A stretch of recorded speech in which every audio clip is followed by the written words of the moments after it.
denk geldi. Öncelikle cümleten selamünaleyküm. Bugün burada sizlerin karşısında olmak bizim için çok büyük bir gurur olur her şeyden önce.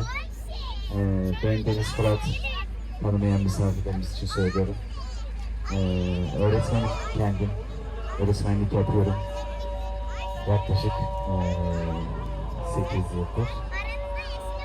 Ve yaklaşık bu Filistin meselesi olmuş olalı her gün derslerinde bir fiil geçtiğim en önemli olaylardan birisini yaşıyoruz. Daha bu sabah ilkokul, ben hem ilkokula gidiyorum, ortaokula gidiyorum ve lise müfredatına göre gidiyorum derslerime. Daha bu sabah ilkokul dersine girdiğimde 1. sınıf öğrencim. Yani sizin de 1. sınıfa giden yavrularınız varsa ne demek istediğimi anlarsınız. Ben onunla küçük bir diyalogum var. Müsaade ederseniz onu sizlerle paylaşmak istiyorum. Sonrasında güzel bir eserimiz var. Beraber seslendireceğiz inşallah. Sela'ya denk geldiği için. Şimdi bu sabah birçok okulda bu bileklikler dağıtıldı. Ama öğrencilerin birçoğu bu bilekliğe neden taktığından haberi yoktu. Ama bugün girdiğim bütün derslerde bu bilekliğin amacını ve gayesini, niyetini dilim döndüğünce, lisanım ettiğince anlatmaya çalıştım. 1. sınıftaki öğrencimle konuştuğum çok kısa bir diyaloğu sizlerle paylaşacağım inşallah.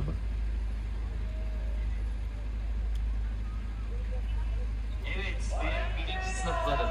Bu bilekliği neden taktık? Yavuz Selim. Gazze'ye yemek götürüyorlar gemiyle. Burası da deniz temsil ediyor. Onun bir simgesi. Evet, biz gidemediğimiz için onlara buradan destek gönderiyoruz değil mi? Evet Batu, doğru söylüyorsun.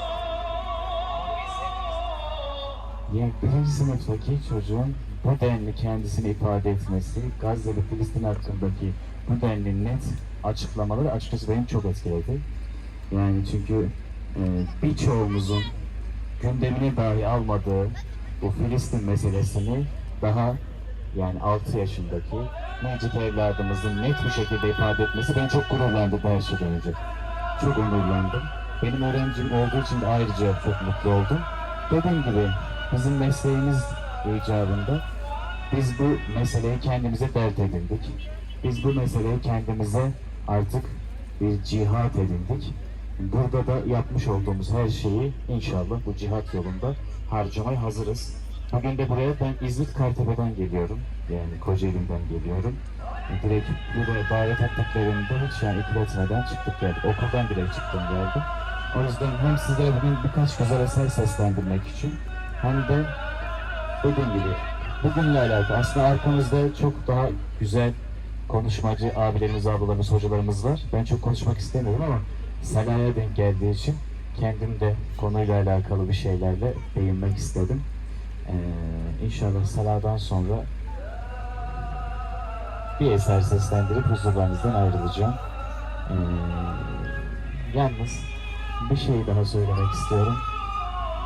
Artık dikkat ederseniz gördüğümüz görselleri ilk zamanki gibi tepkiler dahi vermiyoruz. İlk gördüğümüzde çoğumuz izleyemiyordu, bakamıyordu bile.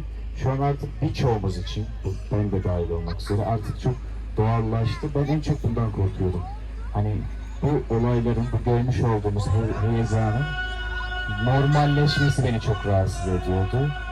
Ama biz bu sumut gemileriyle bir kez daha inşallah Rabbimin yardımıyla sizlerin, Sabi Sübyan'ın, yaşlıların ve günahsız ağızların hürmetine inşallah bu sumut gemisi hepimizin içinde bir nefer oldu, hepimizin içinde bir fener oldu. Ben bundan dolayı dün gece gerçekten söylüyorum, bütün salalar okunuyor.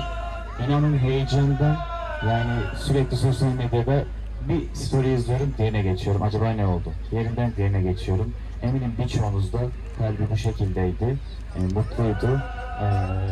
Sonucunu da hep beraber, hep umutlar ekledik. İnşallah bir Nuh'un gemisinde bizlerin de içinde bulunduğu sevdiklerimizle beraber Rabbim bu ateşi inşallah bir an önce söndürsün. Rabbim bu ateşe bir an önce bir su serpsin.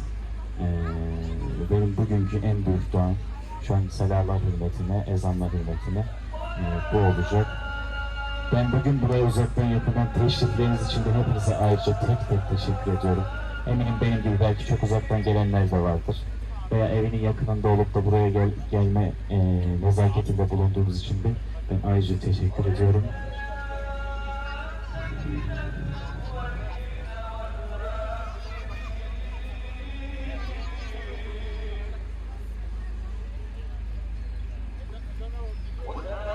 Sizlerden flaşlarınızı yakmanızı rica edeceğim. Bu eserde biz de sosyal medyamızda göstermek üzere flaşlarımızı yakarsak inşallah bu güzel